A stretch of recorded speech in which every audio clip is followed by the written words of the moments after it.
अस्सलाम वालेकुम फ्रेंड्स। सीरा training, security guard में जो सीरा ट्रेनिंग होती है, आप अपनी कंट्री से यूएई आते हैं तो आपकी सीरा ट्रेनिंग होती है। और अगर ये ट्रेनिंग आपकी फेल हो जाए, कभी भी अगर फेल हो जाती है तो कभी कभी आपको वापस घर भी आना पड़ता है, कंपनी आपको घर भी भेज देती है। इसलिए आपको जानना लाजमी है कि सीरा ट्रेनिंग क्या है, उसमें कौन से क्वेश्चंस होते हैं, किस तरह के टॉपिक्स होते हैं, ये सारी डिटेल्स और आपने पास कैसे करना है, सारी डिटेल्स इस वीडियो में मैं आपको बता रहा हूँ कि सीरा ट्रेनिंग आप कैसे करते हैं, उसमें कौन कौन से सब्जेक्ट्स वगैरह या कौन कौन से टॉपिक्स वगैरह कवर होते हैं और कैसे आप इसको पास कर सकते हैं।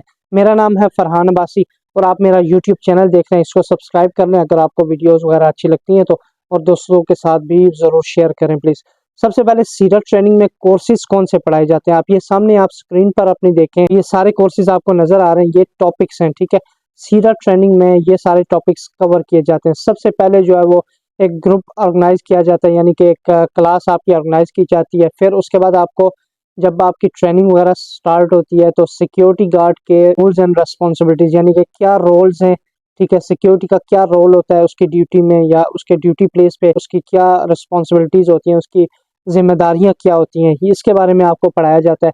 उसके बाद emergency system and procedure, emergency system and procedures यानी कि जो सिस्टम्स होते हैं इमरजेंसी के, फॉर एग्जांपल फायर एक्सटिंग्विशर हो गया, FM200 हो गया, फायर अलार्म हो गया, इस तरह के जो जितने भी सिस्टम्स होते हैं इमरजेंसी सिस्टम्स या आपके सिस्टम्स हो गए, एक्सेस कंट्रोल सिस्टम हो गया, उसका क्या प्रोसीजर होता है। और जो इमरजेंसी सिस्टम में आपकी क्या कोई इमरजेंसी अगर होगी है उसके बारे में भी आपको पढ़ाया जाता है कि अगर कोई इमरजेंसी हो जाती है उसको आप कैसे डील करेंगे, उसके बारे में भी आपको समझाया जाता है। उसके बाद आपको लॉ एंड एविडेंस के बारे में पढ़ाया जाता है, यानी कानून और सबूत को कैसे आपने देखना है, कैसे आपने अगर कोई इंसिडेंट हो गया फॉर एग्जांपल तो उसका आपने कानून के दायरे में रहते हुए, यानी कि रूल्स एंड रेगुलेशंस को या कानून को फॉलो करते हुए आपने कैसे उससे डील करना है, और एविडेंस वगैरह कैसे आपने हासिल करने हैं या उसकी हिफाजत आपने कैसे करनी होती है, उसके बारे में आपको पढ़ाया जाता है। फिर जी dealing with emergency, for example आपकी बिल्डिंग में आग लग गई है तो ये भी एक इमरजेंसी है। आपके एरिया में एक्सीडेंट हो गया कि डेथ हो गई है, ये भी एक इमरजेंसी है। या तो गाड़ियां टूट गई हैं और लोग जख्मी हैं, ये भी इमरजेंसी है। उसके अलावा बिल्डिंग में कुछ गिर गया या लेबर काम करते हुए गिर गए और वो इंजरी, सीरियस इंजरी हो गई, ये भी इमरजेंसी है। उसके अलावा जो एक्सीडेंट, नॉर्मल एक्सीडेंट हो गया बाय रोड पे, वो भी इमरजेंसी है, क्योंकि उसमें इंजरी वगैरह अगर होती है तो डेफिनेटली वो इमरजेंसी होती है, तो उसके बारे में भी आपको पढ़ाया जाता है। उसके बाद आ जाता है health and safety at work. तो हेल्थ एंड सेफ्टी के बारे में आपको क्यों पढ़ाया जाता है, ये आपकी मेन रिस्पॉन्सिबिलिटी होती है। जब आप एज ए सिक्योरिटी गार्ड काम कर रहे होते हैं तो आपकी main responsibility as a security guard health and safety वगैरह का भी ख्याल रखना होता है। फॉर एग्जाम्पल, एक एग्जाम्पल देता हूँ, आपकी ड्यूटी अगर कंस्ट्रक्शन एरिया में है तो वहाँ पे लेबर्स काम कर रहे होते हैं, तो लेबर जब काम कर रहे होते हैं तो उनमें सेफ्टी के जो इक्विपमेंट्स होती हैं, ठीक है, उनकी जो सेफ्टी इक्विपमेंट्स हैं उसको फॉलो कर रहे हो, वो उन्होंने सेफ्टी इक्विपमेंट्स पहनी हो। फॉर एग्जांपल, एक लेबर है अगर हाइट में काम कर रहे हो, डेफिनेटली वो जो बेल्ट होता है वो भी पहनेगा, उसके साथ हेलमेट भी पहनेगा, सेफ्टी शूज़ वगैरह भी उसने पहने होते हैं। अगर ग्लव्स की ज़रूरत है, ग्लव्स पहना होता है। तो इस तरह के आपके ड्यूटी एरिया में डिपेंड करता है आपकी ड्यूटी किस जगह पे है और उस जगह पे कौन सी सेफ्टी वगैरह, किस तरह की सेफ्टी का आपने ख्याल रखना होता है। अगर कोई काम कर रहा है तो एरिया बैरिकेड होना चाहिए, बैरिकेशन वगैरह आपने चेक करनी होती है। अगर कोई काम कर रहा है तो आपने देखना होता है कि वो मतलब सेफ जगह पे या सेफ तरीके से काम करें। इस तरह की आपकी ट्रेनिंग होती है सेफ्टी, हेल्थ एंड सेफ्टी के बारे में भी। और जब आप नए ज्वाइन करते हैं तो आपका सुपरवाइजर या आपके जो टीममेट्स होते हैं वो आपको बता भी देते हैं, तो मसले वाली बात नहीं है।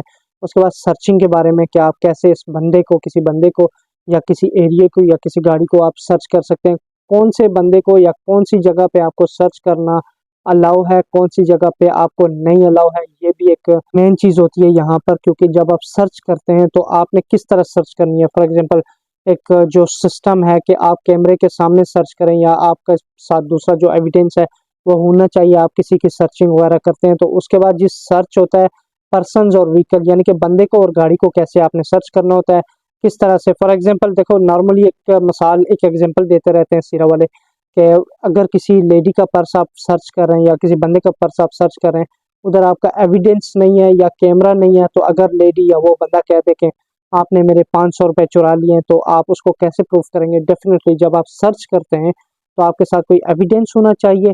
अगर एविडेंस नहीं है, कैमरे के सामने आप कर सकते हैं सर्च। तो इस तरह की ट्रेनिंग, आपको प्रॉपर ट्रेनिंग दी जाती है कि क्या अलाउ है, क्या अलाउ नहीं है। उसके बाद जी ट्रैफिक सिग्नल्स, ट्रैफिक के साथ कैसे आपने डील करना। बिल्डिंग के बाहर आपने देखा होगा ट्रैफिक वार्डन वगैरह काम कर रहे होते हैं, उस काम के बारे में आपको बताया जाता है। Access control, authorise person only access scenario, यानी कि एक्सेस कंट्रोल के बारे में आपको फुल डिटेल से पढ़ाया जाता है। मैंने भी एक डिटेल वीडियो बनाई है, वो चेक करें कि एक्सेस कंट्रोल होता क्या है, आपने कैसे डील करना होता है एक्सेस कंट्रोल के साथ।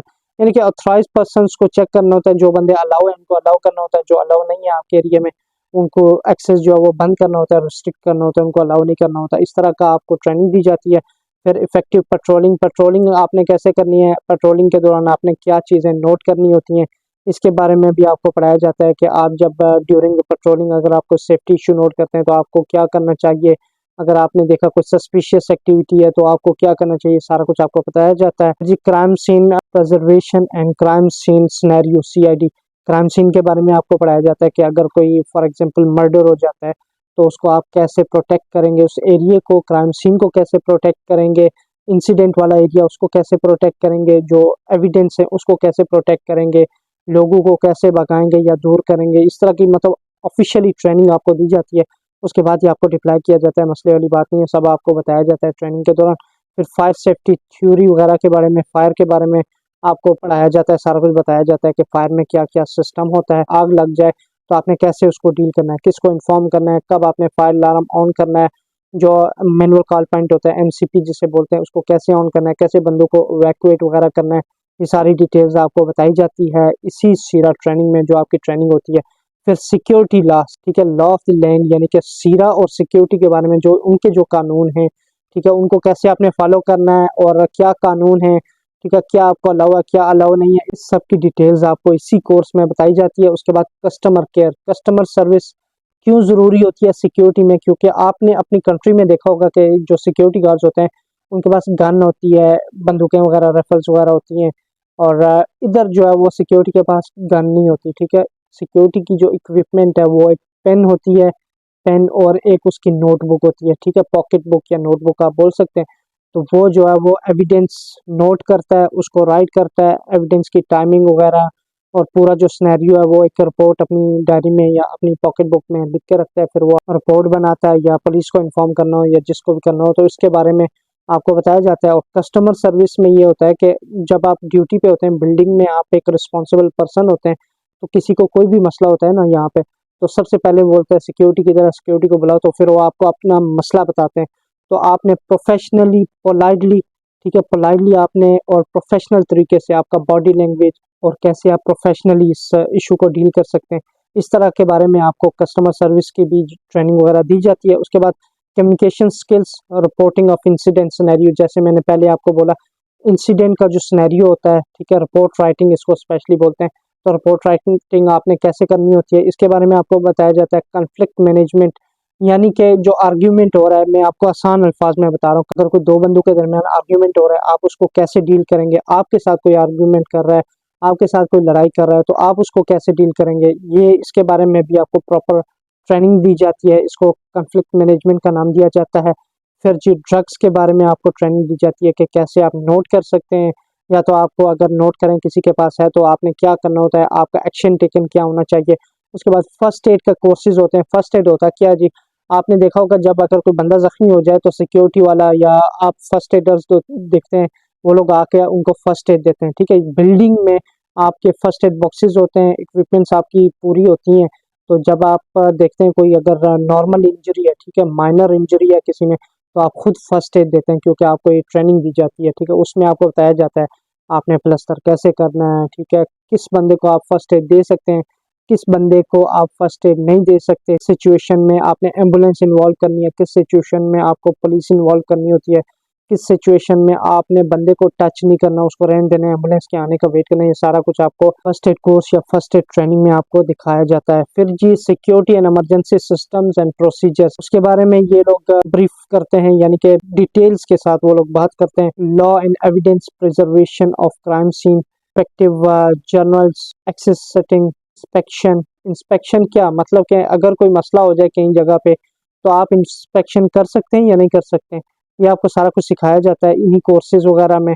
फिर health and safety requirements at work, emergency situation and dealing with them, fire and safety requirements जो होती हैं उसके बारे में आपको ब्रीफ किया जाता है, मतलब प्रॉपर ब्रीफिंग वगैरह दी जाती है। Contact and care of customers, उसके बारे में, ठीक है। सेटलमेंट ऑफ डिस्प्यूट, डिस्प्यूट क्या होता है, जैसे मैंने आपको पहले बोला था, अगर कोई दो बंदों में आर्ग्यूमेंट हो जाता है तो उस डिस्प्यूट को आप कैसे कवर करेंगे, कैसे प्रोफेशनली डील करेंगे, और उसके बाद फर्स्ट एड वगैरह की ट्रेनिंग भी आपको दी जाती है।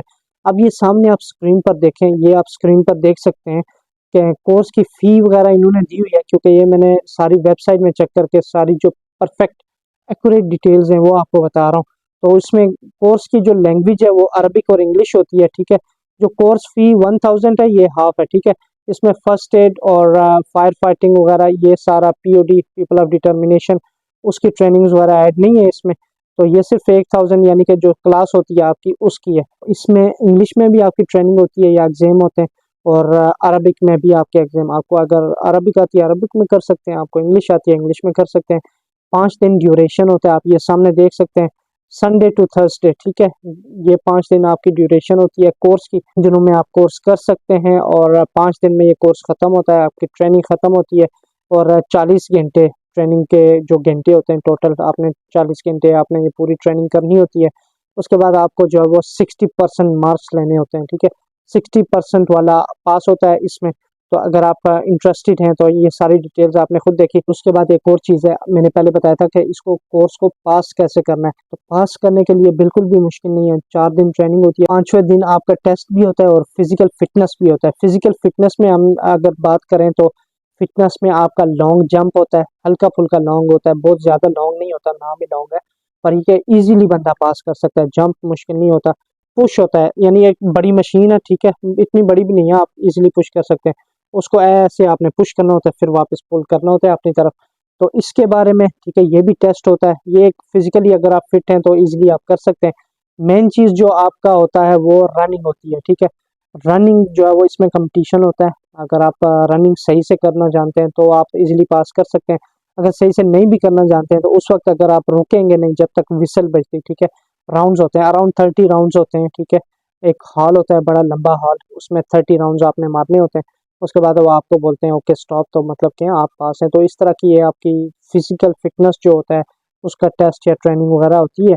और पास इस तरह करना है आपने कि जब आपकी क्लास शुरू होती है तो जो आपका ट्रेनर है, ठीक है, आपको जो ट्रेनिंग देता है वो आपको साथ साथ बताता है कि ये क्वेश्चन इंपॉर्टेंट है, तो वो क्वेश्चन आप मतलब अंडरमार्क कर लें, ठीक है, उसको निशान लगा दें, और उसको जो है वो हर इवनिंग में जाकर, यानी शाम को हर रोज़ जाकर आप उसके रिवीजन करेंगे, ठीक है। जो आपने आज कोर्स सीखा, फॉर एग्जांपल आज आपकी क्लास हुई 8 घंटे की, तो 8 घंटे में जो आपने सीखा वो शाम को आप रिवाइज करेंगे और उसको रटा लगाएंगे। फिर 5 दिन 4 दिन आपने सेम ऐसे ही करना है। 5वें दिन आपका जब टेस्ट होगा ना, जब क्वेश्चन सामने आते हैं तो हो मज़ा आ जाता है, बंदा कहता है यार ये तो बहुत ईजी है। क्योंकि मैंने लल्लू पंजू बंदे भी पास करते हुए देखे हैं, तो आप क्या चीज़ हैं, आप खुद इजीली पास कर सकते हैं, वो मसले वाली बात नहीं होती इतनी। तो नेक्स्ट जो है वो कल जो इंटरव्यूज़ हुए हैं सिक्योरिटी गार्ड के, आपको पता है ट्रांसगार्ड में भी, स्पार्क सिक्योरिटी में भी, और 2-3 और कंपनियां उसमें इंटरव्यूज़ चल रहे हैं। तो एक बंदे ने मुझे ईमेल की है और उसने बताया कि उसके इंटरव्यू में ये क्वेश्चंस पूछे गए हैं। क्वेश्चन जो हम नॉर्मली हम बात करते हैं सेम है, पर वो डिफ़िकल्ट तरीके से पूछे गए हैं। तो वो क्वेश्चन नेक्स्ट वीडियो में मैं आपको बताऊंगा, ताकि वो आपने ज़रूर देखनी है, ताकि आपका इंटरव्यू फेल ना हो, ठीक है। ये जो न्यू जो ईपीटी टेस्ट वगैरह होता है ना, आप ट्रांसगार्ड का देख लें या स्पार्क सिक्योरिटी का, अरकान का, किसी भी कंपनी का, तो वो ईपीटी टेस्ट के रिलेटेड क्वेश्चंस हैं, ठीक है। वो आपको एक क्वेश्चन देते हैं, उसका आपने लिखना होता है, एमसीक्यूज़ नहीं है, आपने उसका आंसर लिखना होता है। तो मैं फर्स्ट पार्ट में आपको बताऊंगा कि कैसे आप लिख सकते हैं। मज़ीद अच्छी वीडियोज़ के लिए इस चैनल को प्लीज़ सब्सक्राइब कर लें, और हो सके तो दोस्तों के साथ भी शेयर करें, 10-15 के साथ शेयर करते हैं अपने कॉन्टैक्ट्स में, तो अच्छा हो जाएगा। अपना ख्याल रखिएगा। अल्लाह हाफ़िज़।